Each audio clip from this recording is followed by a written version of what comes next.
Huwag niyo na po kaming hanapin sa mga presinto sapagkat ang inyong mga pulis ay nasa inyo ng mga telepono. Dial 911. Darating ang inyong mga pulis sa loob ng 5 minuto. Lilingkod sa bawat Pilipino at magbibigay ng tamang impormasyon para sa tahimik at maayos na Pilipinas. Police News Network, alagad ng batas, tagapagtaguyod ng balitang pulis, sandigan ng mamamayan, patnubay ng katotohanan. La Campo Crame, maghahatid ng pinakahuling kaganapan at nagbabagang balita. Ito ang PNN Police News Network. At ngayon, ang inyong mga tagapagbalita. Magandang araw, Bagong Pilipinas. Ako ang inyong tagapagbalita, tagataguyod ng Balitang Pulis, NUP Loreto Bonifacio Concepcion. At ngayong araw ng Miyerkules, makakasama nating muli bilang special guest co-host si Miss Alexandra Faith Garcia, ang Miss Aura International 2021 Grand Winner at multi-medalist triathlete. Magandang umaga, Miss Faith. Magandang umaga po. Maligayang buwan din ng wika ngayong Agosto sa ating lahat at patuloy po nating pag-alabi ng ating wikang Filipino. Magandang umaga po sa inyong lahat. Huwag po natin kalimutan i-like, i-follow at i-subscribe ang page ng Philippine National Police, Police Community Affairs and Development Group, PCAG, tagapag-ugnay at Police News Network. Kami po ay maghatid sa inyo ng tamang balita, kwento ng pulis at serbisyo para sa mamamayan. At ito ang PNP News Online. Ang pangunahing balita ng Police News Network, alagad ng batas, tagataguyod ng balitang pulis.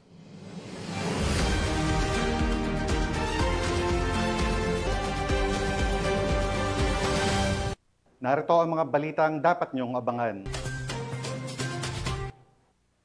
7 milyon halaga ng shabu nasabat sa buy-bust ng PNP at PIDEA sa Maguindanao del Norte. Mahigit 2 milyong pisong halaga ng smuggled cigarettes nasamsam sa Brooks Point, Palawan. Most wanted person sa kasong rape, arestado sa Mandaue City, Cebu.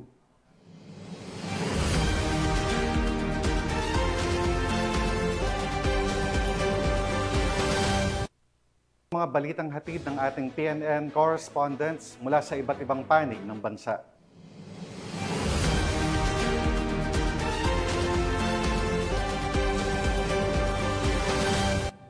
Simulan natin ng balita mula sa bahagi ng Luzon.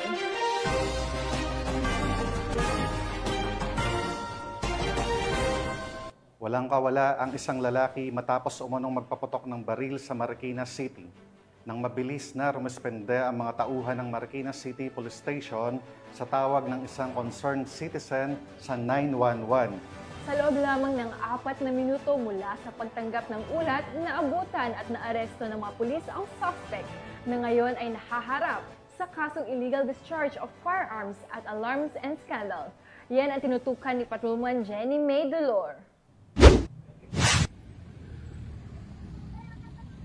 Nito lamang ika-9 ng Agosto taong kasalukuyan, mga bandang alas 9:55 ng gabi, sa isang garahe sa may Mel Flores Street, Barangay Concepcion 1, Marikina City. Ayon sa investigasyon, napag-alaman na bago pa nangyari ang insidente, nakita di umano ng kapitbahay ng sospek na ito ay nag-iinuman kasama ang iba pa. Subalit makaraan ang ilang sandali, biglang nabulabog ang mga residente sa nasabing lugar dahil sa 4 na beses na putok ng baril na kanilang narinig mula sa bahay ng sospek.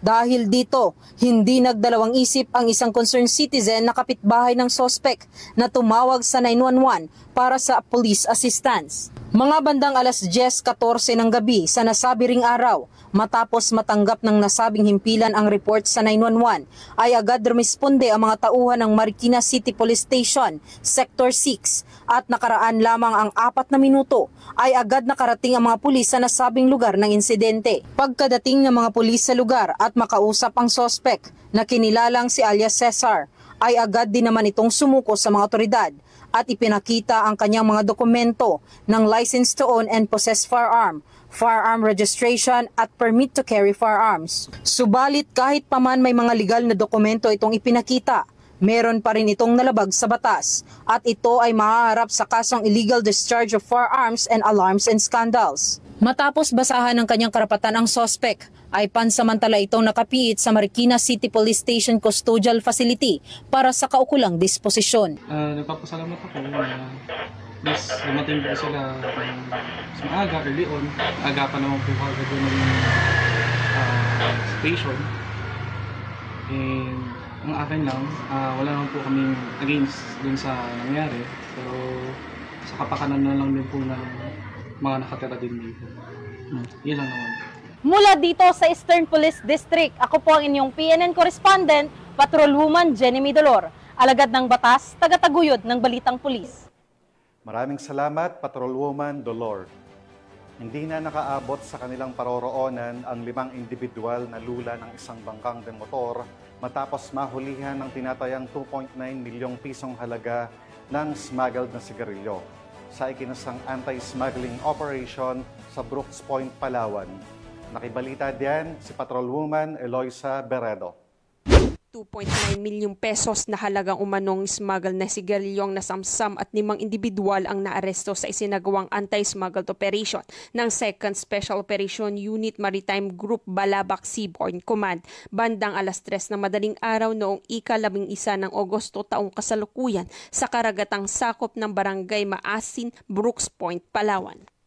Kinilala ang mga naaresto na sina alias Adsman, 30 anyos, alias Sem, 55 anyos, alias Remal, 22 anyos, alias Abdul, 21 anyos, alias Buwig, 20 anyos, pawang mga residente ng Balabac at Española, Palawan.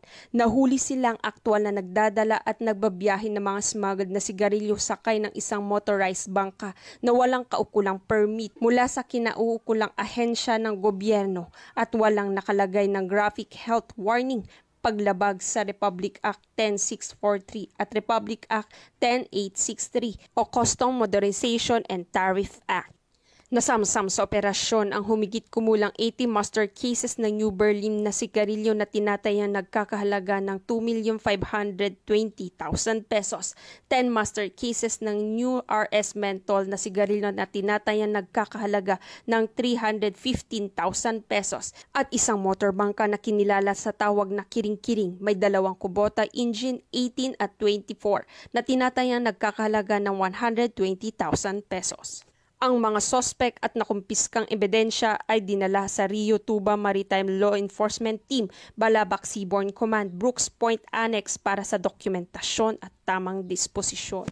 Ayon sa 2nd Special Operation Unit Maritime Group, patuloy nilang pinaiigtingan ng operasyon laban sa smuggled upang maprotektahan ang ekonomiya at kalusugan ng mamamayan. Ang matagumpay na operasyon ng 2nd Special Operation Unit Maritime Group Balabac Seaborne Command ay malinaw na patunay ng determinasyon ng kapulisan sa pagpigil ng pagpasok ng mga kontrabando sa bansa sa pamamagitan ng mahigpit na pagbabantay at mabilis na aksyon na mapigilan ang pagkalat ng mga produktong walang kaukulang permit at hindi sumusunod sa batas. Patuloy ang panawagan ng otoridad sa publiko na makipagtulungan at magbigay ng impormasyon upang tuluyang masugpo ang smuggled at mapanatilang seguridad, kalusugan at kaayusan sa ating mga komunidad. Mula dito sa Calapan City, Oriental Mindoro, ako ang iyong PNN Correspondent Patrolwoman Eloisa Joy Beredo, alagad ng batas, tagataguyod ng Balitang Pulis. Maraming salamat, Patrolwoman Beredo. Sa presinto ang bagsak ng 2 drug suspect matapos maaresto sa isinagawang buy-bust operation ng mga tauhan ng Manila Police District sa Malate, Manila. Tinutukan niya ni Police Corporal Abigail Rojas. Arestado ang 2 lalaki ng mga operatiba ng Station Drug Enforcement Unit ng Manila Police District sa isinagawang anti-illegal drug buy-bust sa kahabaan ng Adriatico Street, Barangay 711, Malate, Manila. Kinilala ang mga naarestong suspect na sina alias Jack, 19 na taong gulang at alias Choi, 18 taong gulang na kapwa mga residente rin ng nasabing lugar. Nasamsam mula sa mga suspect ang 4 na pakete ng hinihinalang shabu na may malaking halaga. Na-recover din ang buy-bust money na ginamit sa operasyon. Kasalukuyan namang nasa kustodya ng himpilan ng pulisya ang mga suspect habang inihahanda ang kaso para sa paglabag sa Sections 5 at 11, Article 2 ng RA 9165 o Comprehensive Dangerous Drugs Act of 2002 na isasampa sa Manila City Prosecutor's Office para sa inquest proceedings. Patuloy ang maigting na kampanya ng Manila Police District kontra sa ilegal na droga upang mapanatili ang kapayapaan at kaayusan sa lungsod. Mula dito sa Metro Manila, ako po ang inyong PNN correspondent, Police Corporal Abigail Rojas, alagad ng batas, tagataguyod ng Balitang Pulis. Maraming salamat, Police Corporal Rojas. Isang street-level individual ang naaresto sa ikinasang buy-bust operation ng Bacoor City Police kung saan nasabat ang hinihinalang shabu at isang improvised firearm. Ang report mula kay Patrolwoman Priscel May Urbano. Kumpay na naaresto ng Drug Enforcement Team ng Bacoor Component City Police Station ang isang street-level individual sa isinagawang buy-bust operation sa Camellia Springville, Barangay Molino 3, Bacoor City nito lamang 11 ng Agosto taong kasalukuyan. Kinilala ang suspect na si alias Nel, 44 taong gulang at residente ng Bagong Silang, Barangay Queens Row, Central Bacoor City, Cavite. Isinagawa ang operasyon sa pakikipag-ugnayan sa Philippine Drug Enforcement Agency na nagresulta sa pagka-aresto sa suspect. Nasamsam mula sa kanya ang 2 piraso ng heat-sealed transparent plastic sachet na naglalaman ng hinihinalang shabu, 2 piraso ng 100 peso bill na ginamit bilang buy-bust money, at isang improvised firearms na may kargang 1 bala. Ang mga nakumpiskang ebidensya ay dinala sa Provincial Forensic Unit sa Imus City para sa pagsusuri. Samantala ang suspect ay kasalukuyang nasa Bacoor Component City Police Station habang inihahanda ang kasong paglabag sa RA 9165 o Comprehensive Dangerous Drugs Act of 2002 at RA 10591 o Comprehensive Firearms and Ammunition Regulation Act. Mula dito sa Piero Calabarzon, ako ang inyong Police News Network correspondent, Patrolwoman Priscel May Urbano, alagad ng batas, tagataguyod ng Balitang Pulis. Maraming salamat, Patrolwoman Urbano.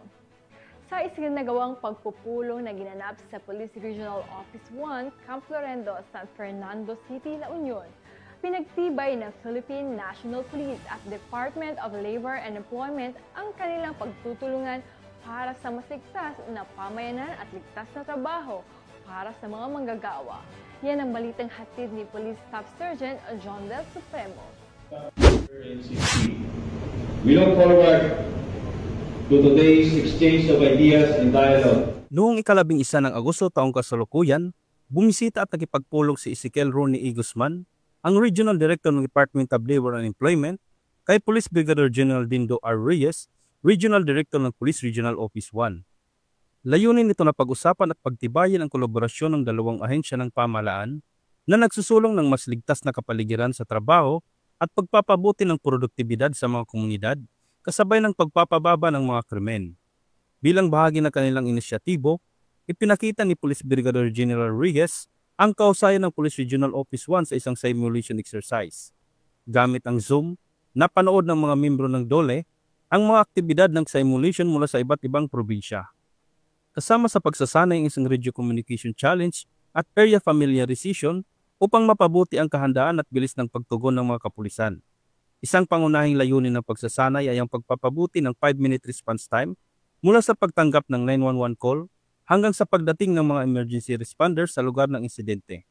Sa pamamagitan ng inisyatibong ito, umaasa ang DOLE at PNP na magkakaroon ng mas ligtas na kapaligiran sa mga komunidad at trabaho at magiging mas mabilis at epektibo ang kanilang tugon sa mga insidente ng krimen. Mula dito sa Ilocos Region, ako ang inyong PNN correspondent, Police Staff Sergeant John Del Supremo, alagad ng batas, tagataguyod ng Balitang Pulis.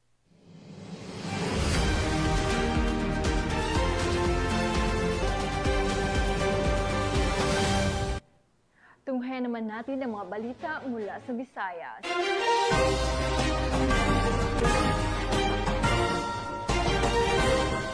Hawak na ng mga otoridad ang nakatalang top 1 most wanted person ng Mandaue City Police Station matapos itong mahuli kaugnay sa kaso nitong rape sa Mandaue City, Cebu. Naaresto ang suspect sa bisa ng warrant of arrest na ngayon ay nakapiit upang harapin ang kasong isinumpa laban sa kanya. Ibabalita yan ni Patrolman Judith Nicanor. Arestado ng kapulisan ng Mandaue City ang top 1 most wanted person municipal level na may kasong rape sa Zone 3 Barangay Kanduman, Mandaue City, Cebu nito lamang nakaraan. Kinilala ni Police Captain Brian Kevin M. Temprosa, Station Commander ng Police Station 6 Mandaue City Police Office, ang suspect na si Joselito, 36 anyos na residente ng Barangay Yati, Liloan, Cebu. Bandang 6:20 ng umaga nang maaresto ng kapulisan ng suspect sa bisa ng warrant of arrest para sa kasong rape na inisyu ni Honorable Isabel Galinzoga Barroso, presiding judge ng 10th Judicial Regional Trial Court Branch 8, Malaybalay City, Bukidnon na walang rekomendadong piyansa. Kasalukuyang nasa kustodiya ng Police Station 6 Mandaue City Police Office ang suspect para sa dokumentasyon at tamang disposisyon. Ang matagumpay na pagkakaaresto ng suspect ay bunga ng pinagsanib puwersa ng Police Station 6 Mandaue City Police Office at Damulog MPS Bukidnon Police Provincial Office Police Regional Office 10. Ang Mandaue City PNP ay patuloy sa masigasig nitong operasyon sa pagtugis sa mga kriminal upang tiyak na mapanagot sa batas dahil sa bagong Pilipinas ang gusto ng pulis, ligtas ka. Mula dito sa Mandaue City Police Office, ako yung Police News Network Correspondent, Patrolwoman Judith Nicanor. Alagad ng batas, tagataguyod ng balitang pulis. Maraming salamat, Patrolwoman Nicanor. Malagod na tinanggap ng Police Regional Office 6 ang inihandog na mahalagang kagamitan ng cast ng pelikulang Beyond the Call of Duty na pinangunahan ng direktor nito. Alamin ang iba pang detalye mula kay Patrolwoman Justin May Halores. Bilang pagpapakita ng suporta sa Philippine National Police, naghandog ng mahahalagang kagamitan sa Police Regional Office 6 ang cast ng pelikulang Beyond the Call of Duty na pinangunahan ng direktor na si Jose Olinares nito lamang 11 ng Agosto taong kasalukuyan. Ginanap ang turnover ceremony sa Pro 6 Multipurpose Hall kung saan personal na tinanggap ni Police Brigadier General Alexander G. Mariano, Deputy Regional Director for Administration, sa ilalim ng superbisyon ni Police Brigadier General Josefino D. Ligan, Regional Director ng Pro 6, ang donasyon ng mga essential equipments. Kabilang sa mga binigay ay mga bagong printer at DSLR camera na makakatulong sa pagpapabuti ng dokumentasyon, komunikasyon at operasyon sa Pro 6. Ipinahayag ni Direktor Olinares na ang kanilang simpleng donasyon ay taos-pusong paraan upang makatulong sa mga pulis na mas magampanan ang kanilang tungkulin at maitala ang mahahalagang sandali ng kanilang serbisyo. Lubos namang pinasalamatan ng pamunuan ng Pro 6 ang suportang ito na malaking ambag sa kanilang layuning maglingkod sa publiko. Patunay ito na kaagapay ang sining ay patuloy na pinapalakas ng PNP ang pagserbisyo sa mamamayan para sa kapakanan ng sambayanan tungo sa mas mapayapang bagong Pilipinas. Mula rito sa Police Regional Office 6, ako ang inyong PNN Correspondent Patrolwoman Justin May Halores. Alagad ng batas, tagataguyod ng balitang pulis.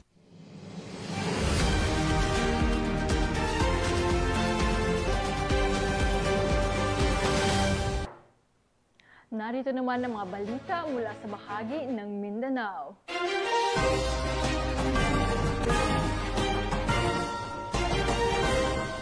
Mahigit 7 milyong halaga ng hinihinalang shabu ang nasabat sa ikinasang buy-bust operation ng Philippine National Police at Philippine Drug Enforcement Agency sa bayan ng Parang, Maguindanao del Norte. 2 suspect ang naaresto sa operasyon at kasalukuyang nasa kustodiya ng pulisya habang nahaharap sa kasong paglabag sa Comprehensive Dangerous Drug Act of 2002. Patrolman Judy Ann Alibo, ibalita mo. Sabat ang 7 million pesos halaga ng shabu mula sa 2 naarestong suspect sa isinagawang drug buy-bust operation ng PNP at PDEA BARM sa Barangay Making, Parang, Maguindanao del Norte. Ito lamang 11 ng Agosto taong kasalukuyan. Kinilala ni Police Brigadier General Jason C. D. Guzman, Regional Director ng Police Regional Office Bangsamoro Autonomous Region, ang mga suspect na si alias Kin at alias Ali, na pawang residente ng Matalam, North Cotabato. Naging matagumpay ang naturang operasyon dahil sa pinagsanib puwersa ng Maguindanao del Norte PNP at PDEA BARM na nagresulta sa pagkakaaresto ng mga sospek at pagkakakumpiska ng 20 piraso ng jumbo sachet na naglalaman ng hinihinalang shabu na nagkakahalaga ng 7 million pesos. Mahaharap sa kasong paglabag sa Republic Act 9165 o ang Comprehensive Dangerous Drugs Act of 2002 ang mga sospek. Patuloy ang Maguindanao del Norte PNP sa operasyon at paghuli sa mga sospek na may pananagutan sa batas sa tulong ng komunidad upang mapigilan ang anumang uri ng kriminalidad, partikular ang iligal na droga na may hangaring mapanatili ang maayos at tahimik na pamayanan. Mula rito sa riyon ng Bangsamoro, ako ang inyong PNN correspondent, Patrolwoman Judy Ann Alibo, alagad ng batas, taga-taguyod ng Balitang Pulis. Maraming salamat, Patrolwoman Alibo. Sa bisa ng warrant of arrest, napasakamay ng mga otoridad ang nakatalang top 1 most wanted person sa kasong rape sa bayan ng Nabunturan, Davao del Oro, matapos itong maaresto ng kapulisan sa Kidapawan City. Ang balita mula kay Patrolwoman Daphne Pasaol. Gusto ng mga otoridad ang tinuturing na number 1 most wanted person sa bayan ng Nabunturan, Davao del Oro para sa kasong panggagahasa noong Agosto 12 taong kasalukuyan sa sitio sa bayan Barangay Elumavis, Kidapawan City, North Cotabato. Kinilala ang suspect na si alias Jos, 18 anyos, estudyante at residente ng Purok 20, Barangay Poblasyon, Nabunturan, Davao del Oro. Ang pagkakaaresto ay sinagawa ng pinagsanib na operasyon ng tracker team ng Nabunturan Municipal Police Station, katuwang ang Maritime Law Enforcement Team ng Davao del Oro. Ang pag-aresto ay sinagawa batay sa warrant of arrest na walang piyansang inirekomenda para sa naturang kaso. Tuloy-tuloy naman ang pagsusumikap ng Police Regional Office 11 sa kanilang pinalakas na kampanya kontra kriminalidad bilang bahagi ng kanilang pangakong panatili ng kayusan at seguridad ng mamamayan. Mula dito sa Region 11, ako ang inyong PNN correspondent, Patrolwoman Daphne Pasaol. Alagad ng batas, taga-taguyod ng Balitang Pulis. Maraming salamat, Patrolwoman Pasaol. Bilang bahagi ng paggunita sa 124th Police Service Anniversary, nagsagawa ng bloodletting activity ang Police Regional Office 12 upang makatulong sa pangangailangan ng dugo sa mga ospital at pasyenteng nangangailangan. Patrolman Ara Cassandra Concon sa report. Bilang bahagi ng pagdiriwang ng 124th Police Service Anniversary, nagsagawa ng bloodletting activity na may temang Dugong Kapulisan, Alay sa Mamayan sa PRO 12, Covered Court Camp General Paulino T. Santos. Sa pakikipagtulungan ng South Cotabato Provincial Hospital, lumahok ang humigit kumulang 200 katao mula sa Regional Headquarters at General Santos City Police Office. Layunin ng aktibidad na magbigay ng dugo sa mga nangangailangan at ipakita ang malasakit ng kapulisan sa komunidad. Ang inisyatibong ito ay sumasailalim sa diwa ng bagong Pilipinas na nagpapakita ng papel ng mga pulis hindi lamang bilang tagapangalaga ng kapayapaan, kundi bilang katuwang ng komunidad sa pagbibigay ng serbisyong pangkalusugan at pangkawang gawa. Mula dito sa Region 12, ako ang iyong PNN correspondent, Patrolwoman Ara Cassandra Concon, alagad ng batas, taga-taguyod ng Balitang Pulis. At yan ang mga balitang nakalap ng ating PNN correspondents mula Luzon, Visayas at Mindanao. At bago tayo magtapos, gusto ko pong muling magpasalamat sa masusugid na manonood ng Police News Network at syempre pa sa ating special guest co-host for today na walang iba kundi si Ms. Alexandra Faith Garcia. Maraming salamat sa pagpapaunlak muli, Ms. Faith. Thank you so much din po. Anything you'd like to promote, Ms. Faith? Yes po, magkita-kita po tayo sa darating po na Sabado at Linggo. Nandyan po ako sa Iloilo para sa San Tibarli Leg 3, so kita-kits po tayo dyan. Pinapasalamatan at minabati ko rin po sila Chief PNP Police General Nicolas Torre III, Police Major General Roderick Augustus Alma, the Director for Police Community Relations, PKG Command Group na pinapamunuan ni Police Brigadier General Marvin Joe Saro, Police Colonel Joel Serrano, Police Colonel Adonis Guzman at Police Colonel Joel T. Ada. sa lahat ng personal ng Police Community Affairs and Development Group at sa lahat ng magigiting na pulis sa buong bansa. Maraming salamat sa inyong serbisyo para sa isang ligtas na pamayanan. Sa ngalan ng pamunuan ng Philippine National Police, sa pangunguna ni Chief PNP, Police General Nicolas Torre III, at sa pamumuno ni President Ferdinand Bongbong Marcos Jr., kami ay maglilingkod sa bawat Pilipino at magbibigay ng tama at balansang balita. Dahil dito sa bagong Pilipinas, ang gusto ng pulis, ligtas ka. At sa mga mahal naming kababayan, huwag na kayong maghahanap ng pulis sa presinto sapagkat sila po ay nasa inyong mga telepono. Tumawag sa 911. Darating sila sa loob ng 5 minuto. Mula rito sa tanggapan ng tagapag-ugnay ng Pambansang Pulisya, kami ang inyong tagapagbalita, NUP Loreto Bonifacio Concepcion. At ako naman po si Alexandra Faith Garcia, ang Miss Aura International 2021 Grand Winner. Maghahatid ng tamang balita, kwento ng pulis at serbisyo para sa mamamayan. At ito ang PNP News Online. Ang pangunahing balita ng Police News Network.